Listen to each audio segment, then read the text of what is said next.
Hello student, welcome back in my channel science era. आप लोगों का बहुत बहुत स्वागत है। Student, today we discuss about the nutrition in amoeba because this topic is present in our NCERT book class 10 biology. और इस topic में न्यूट्रिशन इन एमीबा हम लोग देखेंगे कि एमीबा न्यूट्रिशन कैसे करता है। जस्ट इसके पहले जो वीडियो मैंने बताया था हेटेरोट्रॉफिक न्यूट्रिशन, इसमें 3 पार्ट थे।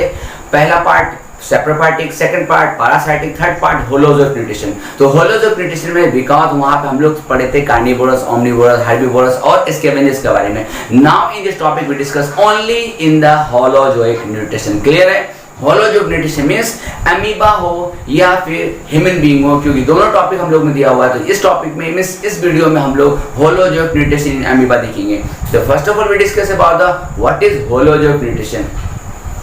होलोजोइक न्यूट्रिशन ओनली 5 टिप्स पे ये बेस करता है। 5 टिप्स पे। First number is the ingestion. Means to say ingestion means process of taking food inside the cell.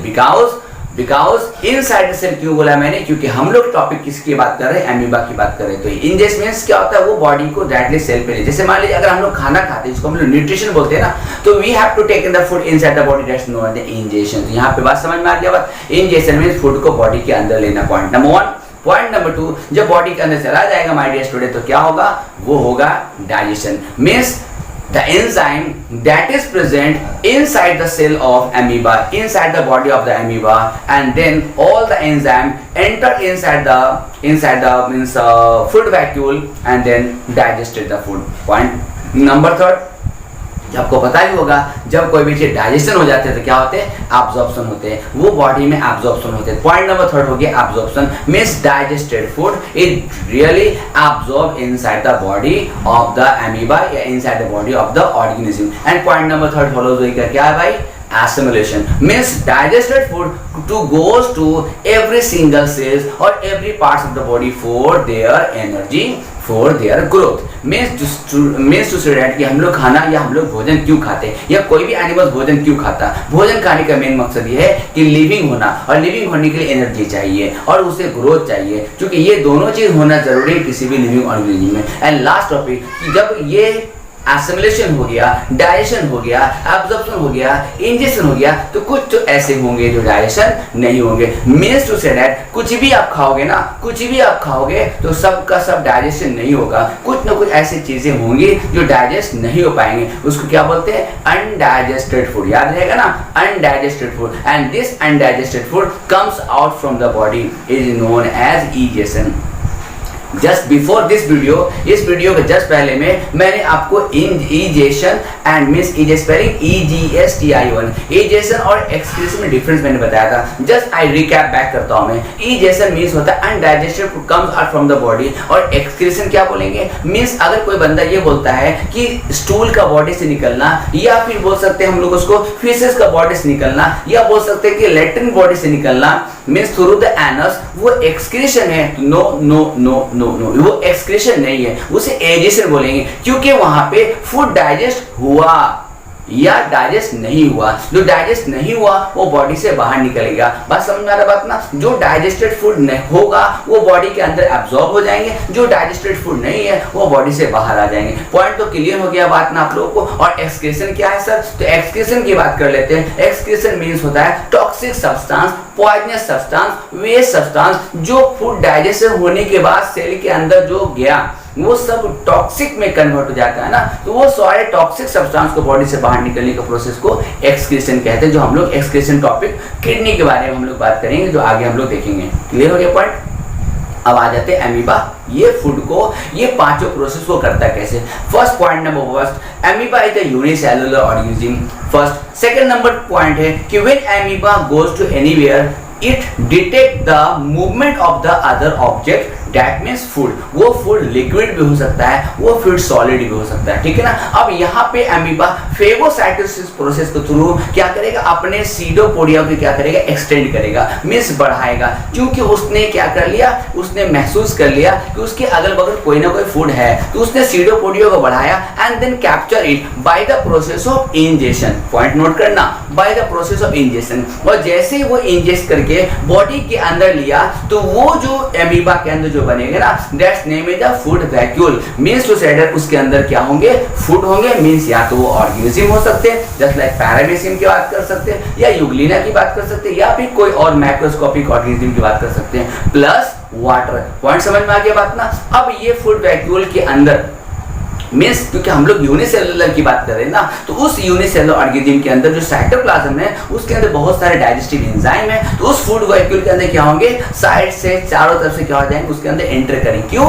Because of the digestion. And फिर slowly all the food digested, वो पूरा तरह से डाइजेस्ट हो जाएंगे। तो जो डाइजेस्ट हो जाएंगे ना, वो वापस फिर से क्या हो जाए, उसी सेल के अंदर फिर से क्या हो जाएंगे, एब्जॉर्ब हो जाएंगे। तो एब्जॉर्प्शन मैंने बता दिया, क्यों एब्जॉर्प्शन होना, क्योंकि वो एसिमिलेट होगा। मींस टू से आपको पता होगा क्लास 9 में mitochondria is known as power house of the cell. अब मैंने जस्ट बोला था एसिमिलेशन मींस क्या होता है, मींस कि एनर्जी का फॉर्मेशंस एंड ग्रोथ होना, ये दोनों एसिमिलेशन का मेन पार्ट है। मींस जो भी डाइजेस्टेड फूड मींस फूड में जो मींस बॉडी में जो एब्जॉर्ब होगा, वो उसका क्या होना चाहिए, उसका क्या होना चाहिए, यूजेस होना चाहिए बॉडी के अंदर, तभी फायदा होगा। तो अमीबा क्या करेगा, उसको एसिमुलेट करेगा और क्या बनाएगा, एनर्जी बनाएगा और ग्रोथ करेगा, ठीक है ना। और उसके बाद जो फूड डाइजेस्ट नहीं हो गया, वो एक्सोसाइटोसिस के थ्रू या फिर बोल सकते हैं इजेशन के थ्रू बॉडी से बाहर निकाल देगा। यहाँ पे बात क्लियर हो गया। अब एनसीईआरटी में सबसे आखिरी का 3-4 लाइन में लिखा हुआ है about the paramecium, and we know that the paramecium is a fix cell.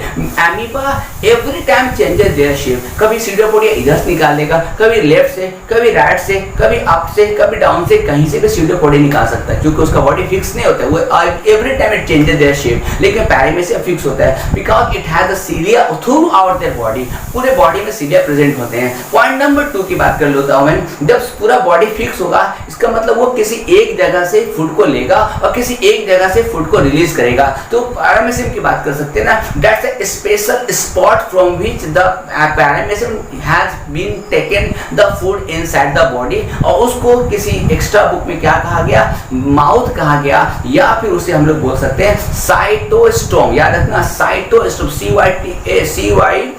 CYTOSTOM, cytostome बोलेंगे, याद रहेगा आपको, साइटोस्टोम। अब ये साइटोस्टोम में फूड आएगा कैसे, क्योंकि अमीबा तो इधर से कहीं ना कहीं से तो ले रहा है। तो यहाँ पे बात आ रहा है cilia beat the all the food and goes to the mouth and then it will receive the food. Slowly food को रिसीव करेगा। फिर आपको पता ही ना होलोजिया कंडीशन कैसे होता है, means ingestion, digestion, absorption, assimilation, egestion, वो सारा चीज सेम करेगा। लेकिन इजेशन की जब बात आएगी ना, तो it will remove all the undigested food from the anus, और मींस एनस, या फिर बोल सकते हैं साइटोपाइल, ठीक है ना। तो क्योंकि इसलिए मैं बोल रहा हूँ ये दोनों अलग अलग नाम, क्योंकि अमीबा में ये नाम नहीं है, क्योंकि बिकॉज इसके बॉडी चेंजेबल है और यहाँ पे ये बॉडी ये फिक्स है, तो इसलिए वो स्पेशल स्पॉट से बॉडी से बाहर निकालेंगे, जिसका नाम क्या होगा, साइटोपाई। तो याद रखना, माउथ को साइटोस्टोम कहा जाएगा और एनस को साइटोपाई कहा जाएगा, क्योंकि एनसीईआरटी में ये दो नाम लिखे थे नहीं, लेकिन स्पेशल स्पोर्ट का वर्ड जो है ये जरूर दिया हुआ है, क्योंकि एनसीईआरटी का समराइज बुक तो वहाँ पे बताना जरूरी है। तो माय डियर स्टूडेंट, यहाँ पे आपका न्यूट्रिशन इन अमीबा कंप्लीट हो गया है।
ठीक है, तो आपको कैसा लगा मेरा वीडियो?